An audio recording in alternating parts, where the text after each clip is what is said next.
formal meditation practice is intentionally, it's a controlled environment. And we're very purposely, kind of putting the do not disturb sign on, and we are often not answering our iPhone, and there is some tendency, we closing our eyes often, that's not a rule, but often just to quiet down some. It's an on-purpose, somewhat controlled environment, and it's great for training. And daily life has a number of different currents that reach us that can easily tug us around, right? So we can move from being in that quietness, and it doesn't matter whether we've been at a month-long retreat or a meditation class like this one, or maybe at home we did our sitting and then got in the car or got on the subway or whatever, but we know what it's like. There's speed, there's an enormous amount of stimulation and noise, there's emails flooding in that are just dragging us from one state of mind to another. The advertising, the consuming, we're in this world that really is not in the same kind of flow as sitting quietly and really not being very goal-oriented. So I've shared with some of you this New Yorker cartoon I really liked, where you had Tarzan stepping out of his hut and saying to Jane, it's a jungle out here, And it's like that. So a few days ago, I shared a story that I love on Facebook, and it was a story of this little boy who, his mother went to the hospital to have what was going to be his new baby sister, and he couldn't wait for her to come home from the hospital, and he told his parents he really wanted to have some time alone with his new sister. And at first they weren't that up for it. He was 4 years old, and they felt like he needed some supervision, but finally after a lot of begging, they agreed. And so he tiptoed into her room, he stood next to her crib, and said to her, "Tell me about God. I'm beginning to forget." So I've always been touched by that story because I think it's a feeling we all have, whatever language we use, that there's something we're forgetting. There's something we've kind of lost track of in our busyness, in our way of moving through the jungle. And we actually can sense we're a bit in a trance, that we're on autopilot a lot, that we get caught up. So the training of formal meditation, I likened it, I was talking on Monday in Fairfax County, as part of a presentation with Congressman Tim Ryan, to a lot of people interested in bringing mindfulness into the school system. And the metaphor I found that I think is really helpful, our children come to school and it's the jungle effect. Their minds are disorganized, they're distracted, they're usually very fatigued. Well, imagine if you go to the Kennedy Center and you listen to the National Symphony Orchestra. What happens before they start playing? They tune up their instruments, right? Every good musician will tune up first. Well, we need to tune ourselves. We need to practice some in tuning so that we can be ready for that great project of learning, our communicating with each other, our being at work in a way that we're collaborative, not defensive. We need to tune up. So formal practice, what we train in when we're sitting still, or as you explored today, standing still, and just take a little time to purposefully quiet down, helps us get attuned, helps us get collected, clear, so that we can go, whether you want to call it the jungle or into our daily life, and actually have some access to a quality of presence or heart that's really what we value. So I'd like to talk today about how we can bring practice alive in daily life. What are the strategies beyond our formal sitting practice that truly helps us wake up from the trance? And this is more of a hands-on kind of a talk we'll be having, but it's really comes from that statement that always gets to me, which is, how you live today is how you lived your life. How you live today is how you live your life. And for some of us, that can be really jarring, because when we look back on today, it can feel like we skimmed the surface, or it was we got caught in the mundane, or we spent a lot of our time reactive, that we weren't really inhabiting the fullness of who we can be. So it's really an inquiry into how we can live our moments as if they really matter, not that we're on our way to something else. Does that resonate for you? That sense we're on our way usually? So how do we remember? You know, there's a poster, and I first saw it many years ago, I think in a health food store, with Swami Satchidananda, who's a Hindu yogi with long, long beard, and he's on a surfboard in tree pose. And the caption underneath is, "You can't stop the waves, but you can learn to surf. Come meditate with Swami Satchidananda on," whatever night it was. We can learn to surf. We can find some balance in the midst of it. And I'll kind of clump this in two categories, which is when we get disconnected or need some help sustaining presence, how do we come back? How do we get ourselves back here? And then the other category is how can we cultivate those inner resources so that we have more available to us, the heart or the courage or the clarity. The given, the kind of assumption or teaching behind everyday practices.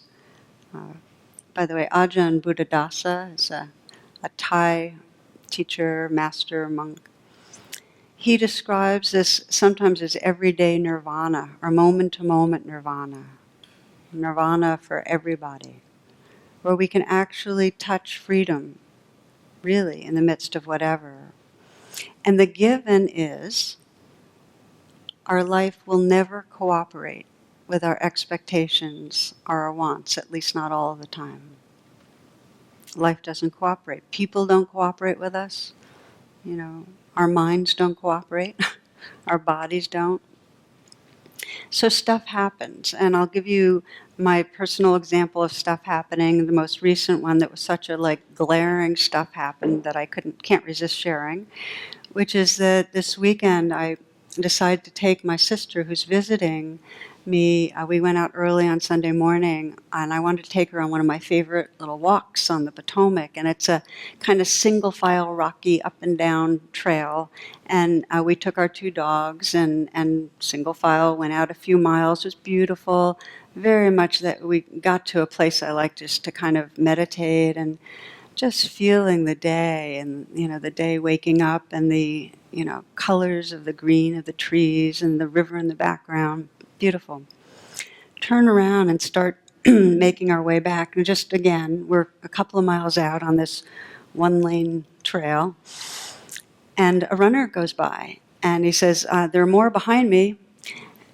The next runner says, 900 runners coming.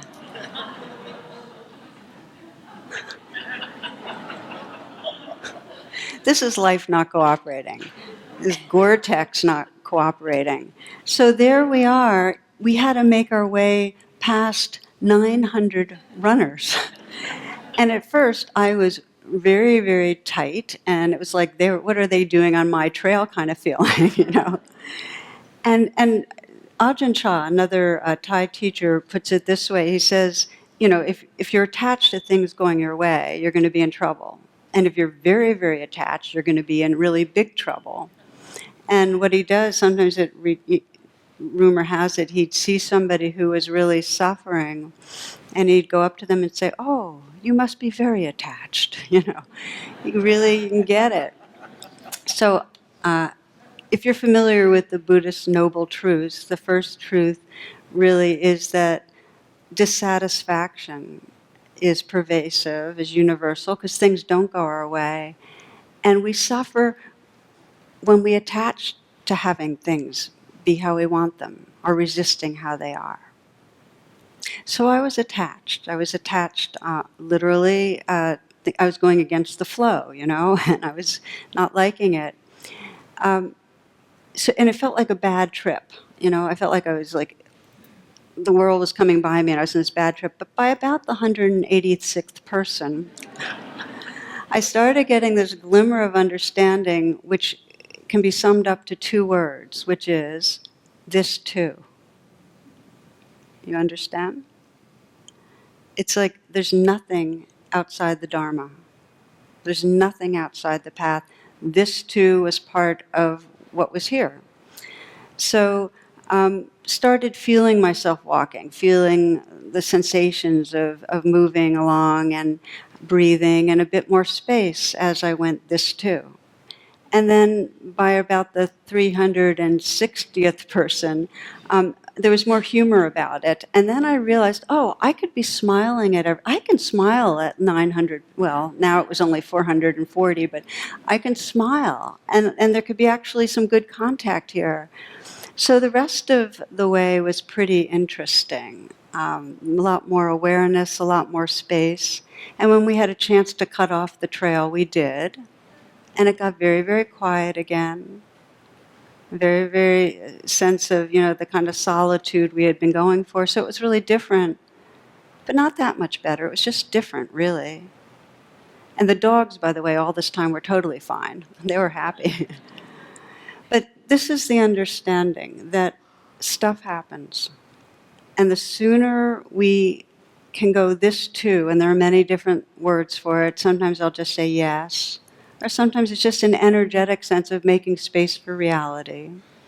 The sooner we do it, the more quickly we touch into freedom.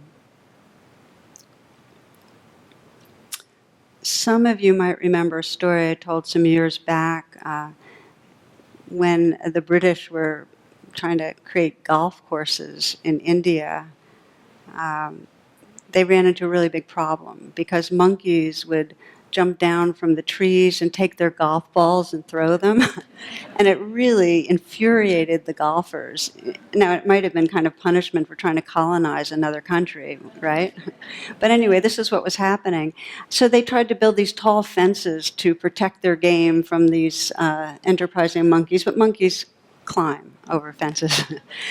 They tried to transport them, export them, get rid of them, but all the relatives of the monkeys came. It was a big party, so it didn't work. So eventually the golfers gave in and they created a kind of novel rule, which was you play the ball where the monkey drops it. So you get it, right? This is our life. The monkeys are going to throw around the balls, stuff's going to happen, we're going to be against a flow, it's just going to happen. So that's the big picture, that we're just to create some humor and wisdom about it, stuff happens, and then in some way when we say this too, we can begin to come back again. Now how do we come back? What I've found is the single most helpful strategy is having the body be your anchor. In other words, having a sense of scanning through the body again, saying, okay, I'm standing here. Feel myself standing.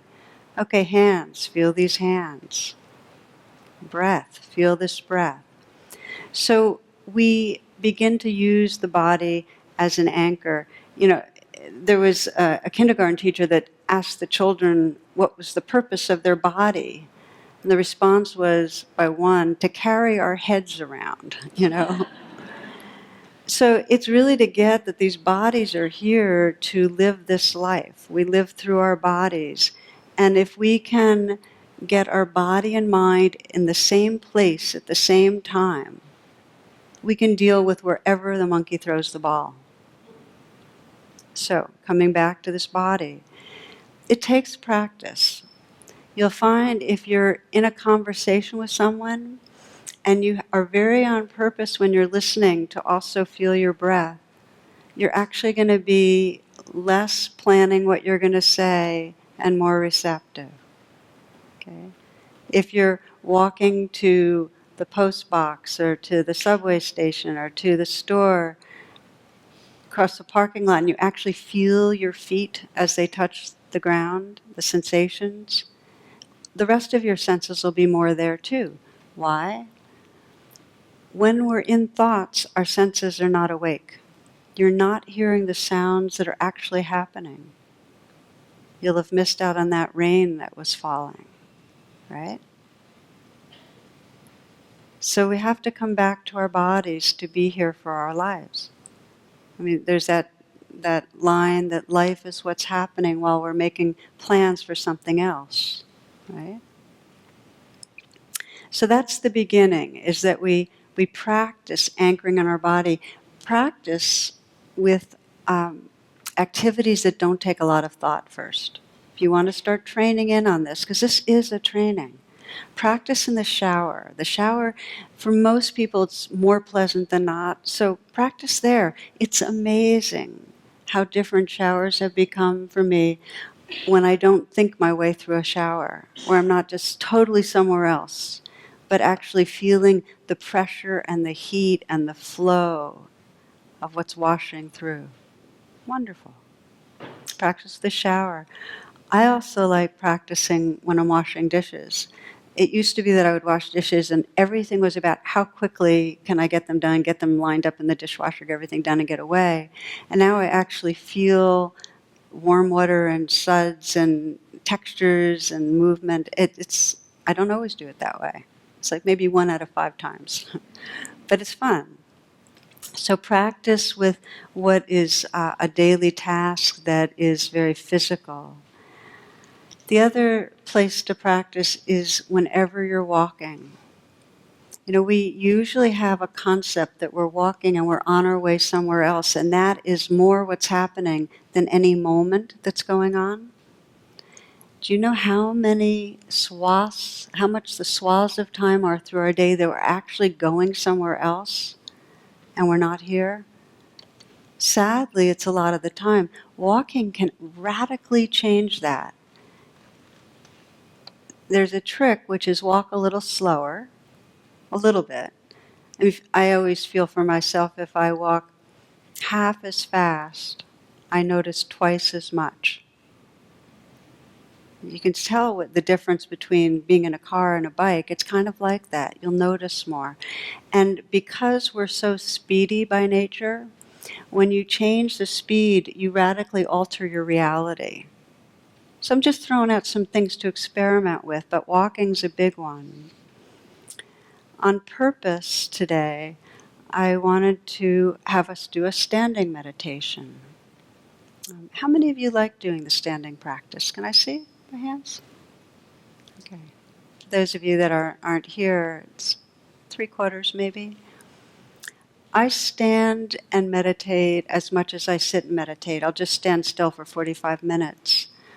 Partly more awake, partly it feels better to my body to be standing, partly because sometimes I do my meditation when I'm out for a walk on the river, so I just stand. But I encourage standing meditation because it'll start breaking the compartmentalization that happens when we hitch a meditative state of mind to a certain posture where you're sitting, some of us Gyan Mudra with the hands and the legs folded. And it's like the only time we're going to be seeing the crystal rainbows of light are when we're like that. And it's not like that. In fact, the purpose of practice is not the crystal rainbows of light or the rarefied states we think they are. It's, can we be with each other and have our hearts open and start seeing past the mask? Can we feel a breath and just feel some gratitude for just being? Can we live this life with awareness? So we practice a standing practice.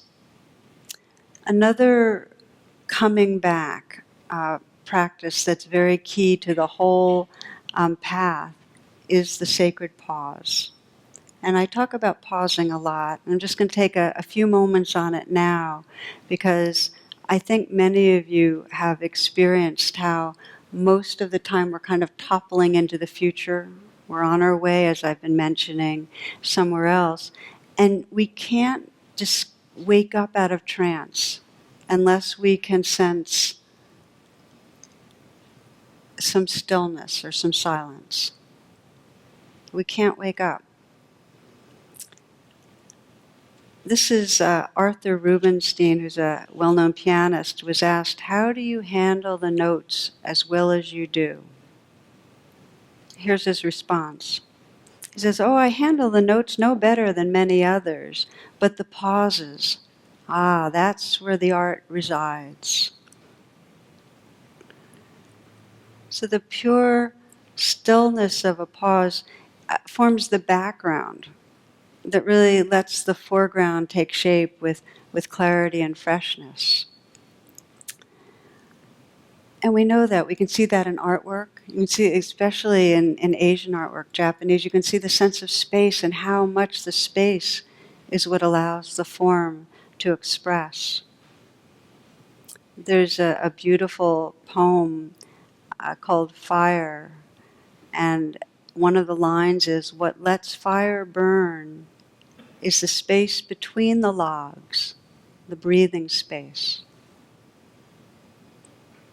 So we practice pausing, and you can pause in any moment, but I find it really helpful to pre-choose some areas that you're going to practice pausing. So it may be that you decide every time, right before you get out of a car, you're just going to stay put and just take a few breaths and just pause and just feel the life in that moment. Or it might be after you hang up a phone, instead of going right back to your computer screen, you just pause. It doesn't have to be long. You can pause for 10 seconds and you'll find you will re-enter your day with a really genuine freshness that wasn't there. You can pause before eating. You can pause at a red light. It's kind of an enforced pause, but you might as well turn it into one. It counts, you know. So you just take a few breaths and feel your body. Okay, so far what we've touched on. Okay, using the body as an anchor and using breath. Practicing a bit with the standing meditation and walking so that the transitions in your life become real life, not just on your way moments. The sacred pause. One of the places I pause is I'll be in the middle of a walk outside in the woods, and if I even get the notion of it, I'll just totally stop. And it's amazing how I'll realize the veil of trance I had been in some way, hadn't noticed it, but when I stop, all of a sudden it's stark and vivid, the senses wake up. Something about purposely coming into stillness that has with it a real magic to it. And then the next piece of coming back is what I call light rain. Okay? Now many of you are familiar with the RAIN acronym. And when we're really stuck, when there's a tangle emotionally, we use RAIN, which is recognize, allow, investigate with an intimate attention. And then the N of RAIN is not identified. We're free. We're back to our normal, our natural open awareness. We can do a light rain. And I'm going to give you an example of it because it's so helpful and includes the pause. And so this is something you use when you're at odds with life, when you're caught up in some conflict, or when you're in some way resisting the flow. You've lost your prescription sunglasses, or you're annoyed at somebody's behavior, or you're restless about something, or you're wanting to snack and you know you're about to overdo it. You can do light rain. And I'll give you an example of one man's experience with light rain that was very helpful. His son had gone to the University of Colorado, done a liberal arts major. He graduated, and then he stayed in the area. So there he was with this father was here, professional, living in the DC area. Son's in his mid-20s, living in the Boulder area with his girlfriend in a group house in the winter snowboarding and teaching some snowboarding and skiing, and in the summer waiting at restaurants and doing a lot of mountain biking and having a blast. And the father's stance was, I'm all for him having a wonderful, alive, healthy life. And, you know, when's he going to get down and find a job, a real job, that kind of thing. And underneath that, he knew it was fear. He was afraid that his son would end up, you know, not finding his niche and not really feeling contribution and creative and becoming, you know, fulfilling his potential. But what happened was, and this is how it leaks into everyday life, is that every visit, every phone call, there was some undercurrent of tension. And inevitably the question would come up, as to what he was doing. And the father couldn't kind of disguise his, it was just strained. His kind of critique was out there. And then he realized, as many of us do, that this is real life. We're not waiting for our children to then do something or become something. This is real life. These are days and months passing where there's distance in a relationship that really mattered. So he began practicing light rain. And what that means is he'd be thinking, and a thought of his son would come up and it would be judgmental, or he'd be after a phone call or before a phone call or whatever, and he would pause. And the pause is when you just notice, okay, judging's happening, and you just let it be. So the first part of rain, recognize and allow, is like saying this too. Okay, this is what's happening, this too. But the this too is the consciousness that creates some space. It's not like this too and then keep on thinking the thoughts. It's this too, pause. And then he'd do just a little investigating and feel the kind of clench in his heart and kind of the fear, because it's a fear for his son. Investigate with an intimate attention, very purposely not judging himself for judging. So I want to say that again. When we catch ourselves judging, and we want to be mindful, not to judge ourselves for the judging, he was gentle. And in that space, in that gentleness, in that presence, he'd open up some. He'd be a little freer, a little less identified.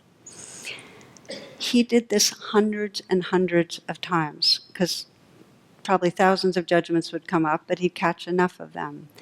And gradually things began to shift. He wasn't as addicted to having the kind of sideways comment on the phone or during visits. It just started loosening up. And their relationship returned to something it had been before that he missed so much, which is they had a fantastic kind of humor and playfulness and so on. It kind of revived in a way. Now, I call this rain on blame, and it's one of my everyday practices that's been probably the most valuable in the last decade, where when I catch myself judging, I know that judging separates me, and it separates me from myself. So I'll just pause, and it can be quick.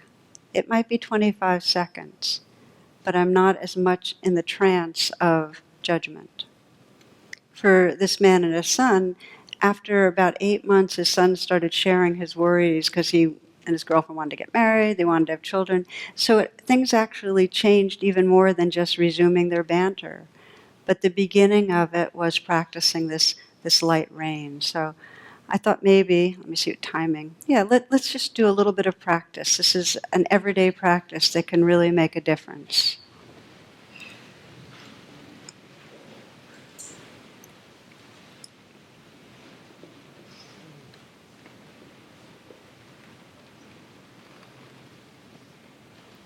So sitting in a way that will let you deepen your attention some, closing your eyes.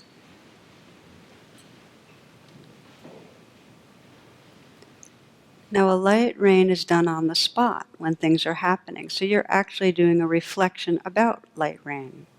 And what that means is that you can just sense today or yesterday, any moment where you might have been a little bit reactive, where you weren't really being who you can be. You weren't coming from your most centered or open-hearted or clear self.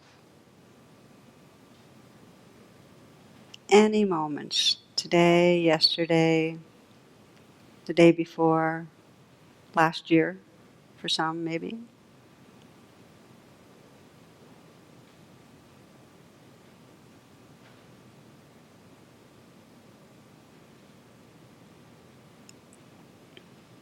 And imagine yourself into the situation. Just re-enter it.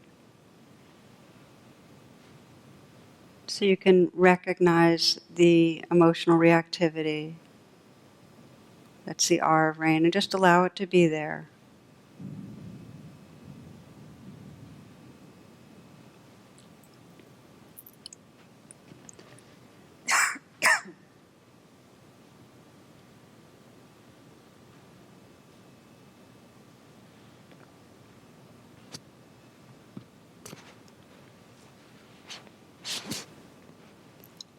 these are kind of the moments of this too. You're saying, okay, so this is part of the path too. This judgment or this anger, this hurt, this anxiety, whatever it is. And then you're pausing, and just take a few full breaths in the pause. Just imagine that in this pause, in the midst of this situation, you can say this too and take a few full breaths.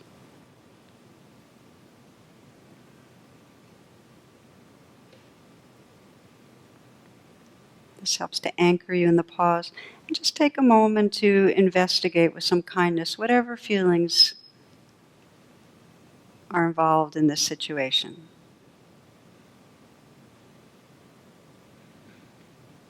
The assumption is you might be in the middle at work, you might be on the subway, you could be somewhere where you don't have time for a deep meditation, but you're just checking in with yourself and you're doing it kindly.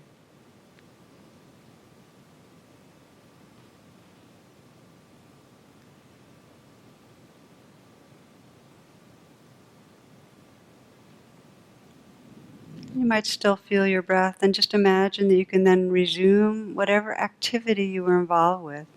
And just notice if as you resume you can sense the possibility of more natural presence, more balance.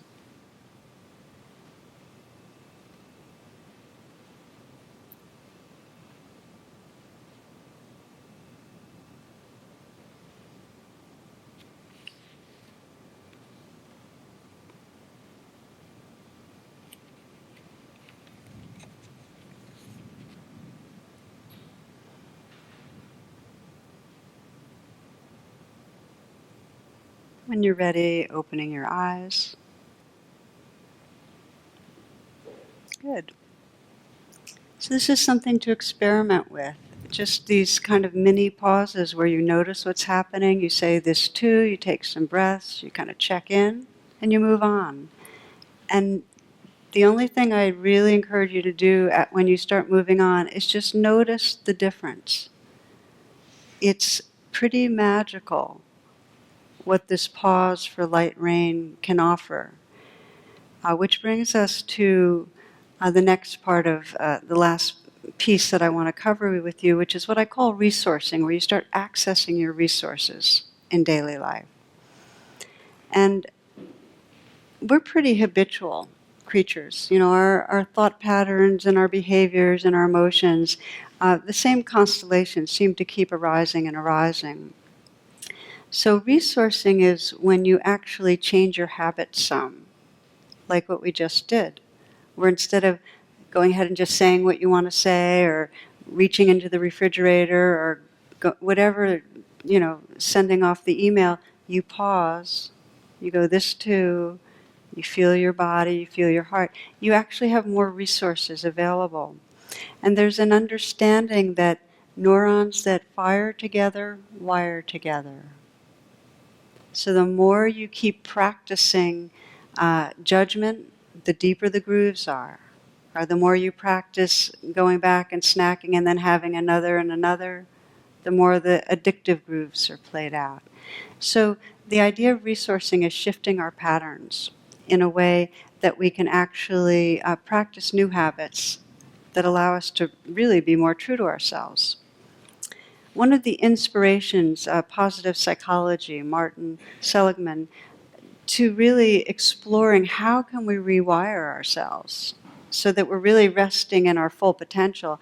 Well, for him, the inspiration was his daughter. And there's a wonderful story that he tells about his daughter, Nikki, when he and Nikki were gardening and she was just 5. He writes, "I should confess that when I garden, I'm goal-directed, time-urgent. Nikki was throwing weeds in the air and dancing around." And I yelled at her. She came back to me and said, "Daddy, do you remember before I was 5, I whined all the time? I whined every day. Did you notice that since my 5th birthday, I haven't whined at all?" I said, "Yes, Nikki." "Well, Daddy, that was because on my birthday I decided I wasn't going to whine anymore. It was the hardest thing I've ever done. And if I can stop whining, you can stop being so grumpy."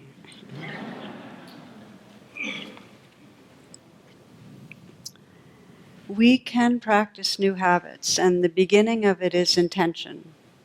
If you leave this class and you feel a bit more intentional about waking up in daily life, and then each day, and practice takes something daily, you have to repeat it. Each day, at the beginning of the day, you say, some part of you saying, when such and such comes up, I really want to be able to respond with more appreciation or more grace or more kindness. Or you say, when I get scared in this situation, I want to pause and be kind to myself. Or when I find myself judging, I want to remember that it creates separation and come back to my own heart. Whenever it is. If you have an intention, and every day at the beginning of the day, you reflect on that, it creates a kind of gravitational field where there's more remembrance. I mean, I have one where I'll say at the end of my meditation, in some way, teach me about kindness. And it's kind of to create a kind of receptivity, so whatever learnings are possible, I'm available to them. So you begin by setting your intention.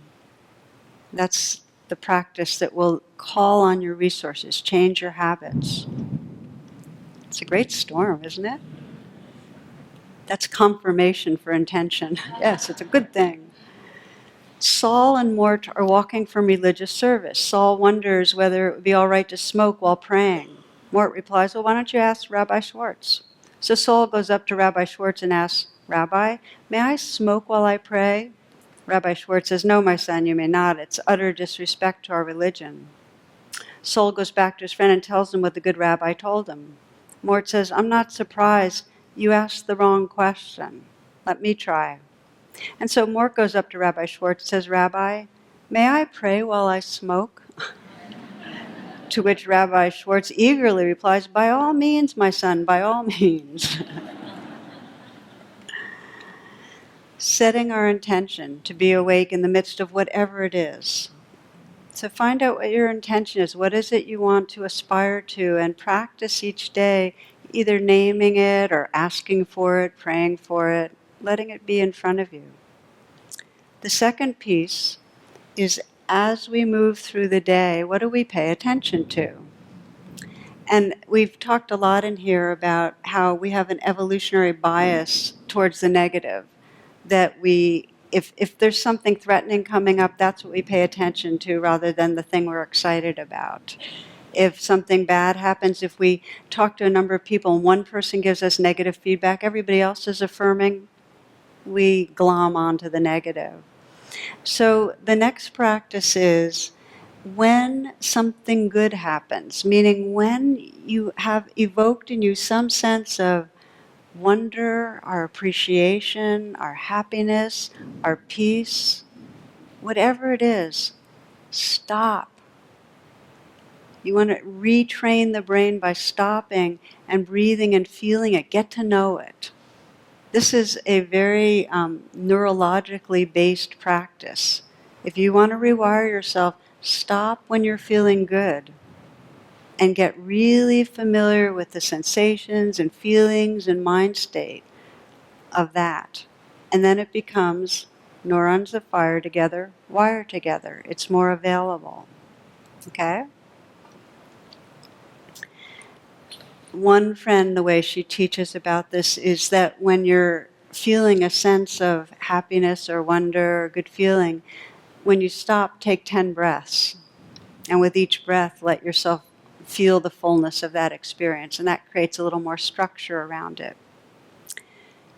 Also keep your eye out for moments when there's no grasping or no resistance. It's just, everything's okay. You're not wanting something different. You're not pushing anything away.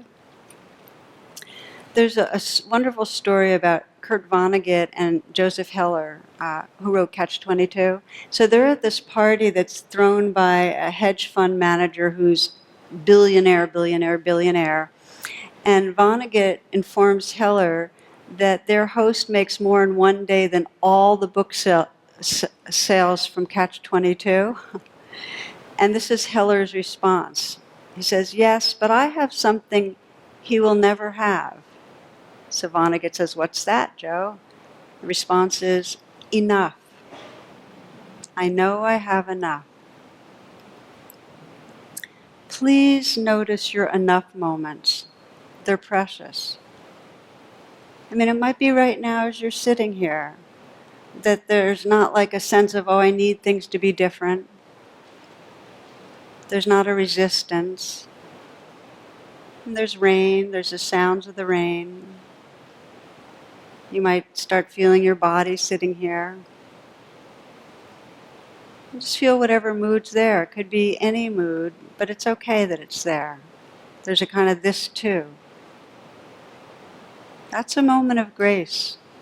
Get to know it. This is again what Ajahn Buddhadasa calls momentary nirvana. So we've been talking about different practices and savoring and feeling that sense of enough. Gratitude practice. If for many moons I would have a gratitude buddy and we'd email at the end of each day and just name 2 things we were grateful for. There's been a lot of research subsequently done on if you just each day, one little thing where you just write down a little bit of a list or send somebody that list, it alleviates depression, it increases well-being. Gratitude's powerful. The last piece I want to mention, we'll start with a reflection, and we're going to end pretty soon. So if you will, just close your eyes again.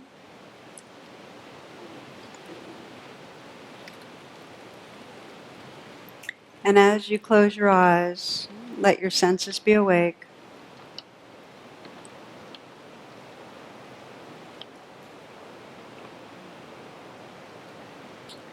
What are the inner qualities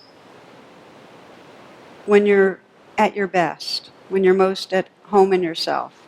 What is it? What are the qualities that most feel like the essence of your own goodness?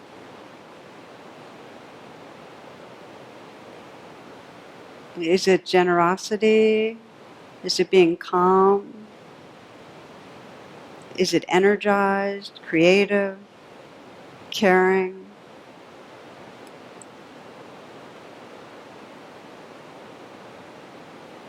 What are the inner qualities that you really value?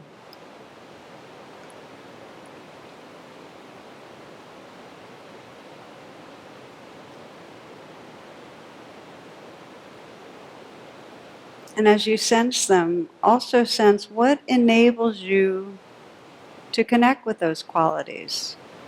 What's going on in your life when you're most calm or peaceful or open-hearted? What supports or cultivates or nourishes those qualities?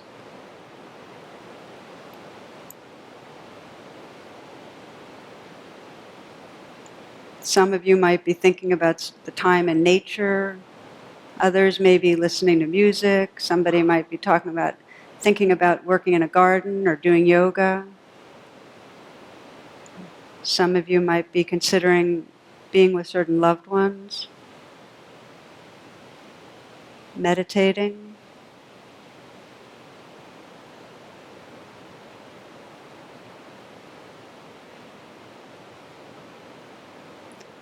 Most of us live with long to-do lists and a sense of not enough time. It's important for ourselves, our next generations, to balance that with a to-be list. Sense your to-be list. What are the ways of designing your life that allows for more being?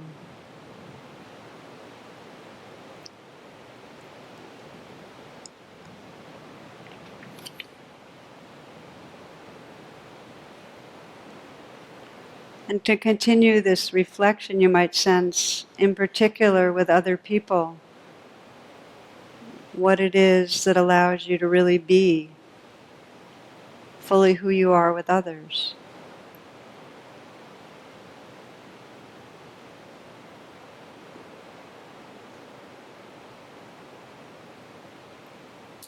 The message tonight really is like the child in the story. It's natural to forget. But if you want to go deep in your spiritual life, you can. It takes a kind of intention to remember when we're with those we're closest with. How the Dalai Lama put it, my religion is kindness. To remember with all those that we encounter, this possibility of sensing our connection. How you live today is how you live your life. I want to close with a poem. It's called The Rules of the New Car by Wesley McNair. After I got married and became the stepfather of 2 children, just before we had 2 more, I bought it. The bright blue sorrowful car that slowly turned to scratches and the flat black spots of gum in the seats and stains impossible to remove from the floor mats. Never again, I said, as our kids, 4 of them by now, climbed into the new car. This time there will be rules. The first to go was the rule I made for myself about cleaning it once a week. Though why I shouted at the kids in the rearview mirror, should I have to clean it if they would just remember to fold their hands? 3 years later, it was the same car I had before, except for the dent my wife put in the grill when, ignoring the regulation about snacks, she reached for a bag of chips on her way home from work and hit a tow truck. Oh, the ache I felt for the broken rules, and the beautiful car that had been lost, and the car that we now had on soft shocks in the driveway still unpaid for. Then one day, for no particular reason except that the car was loaded down with wood for the fireplace at my in-laws' camp, and groceries and sheets and clothes for the week, and my wife sat in the passenger seat, the dog lightly panting beside the kids in the back, all innocent anticipation waiting for me to join them, I opened the door to my life.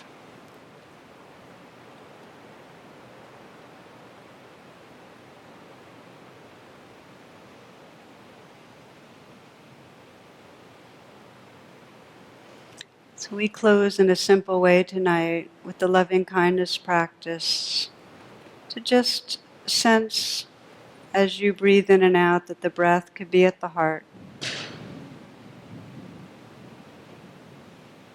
Let the senses be awake, the sounds around you, feelings of sitting here.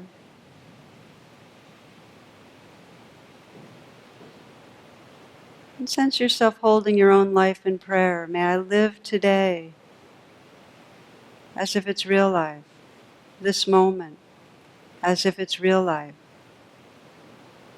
And then in your own words, just offering whatever blessing to yourself resonates in this moment.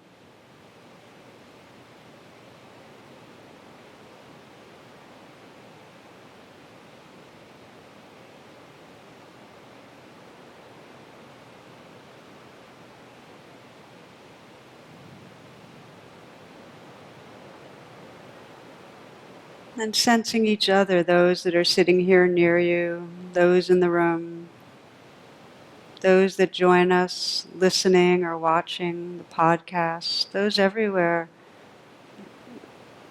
with that longing to wake up, to bring our hearts and our awareness to the moment. Just feeling this whole field of loving awareness and our shared prayer that all beings everywhere might experience the joy of being alive, that all beings everywhere might experience great and natural peace, that all beings everywhere might awaken and be free.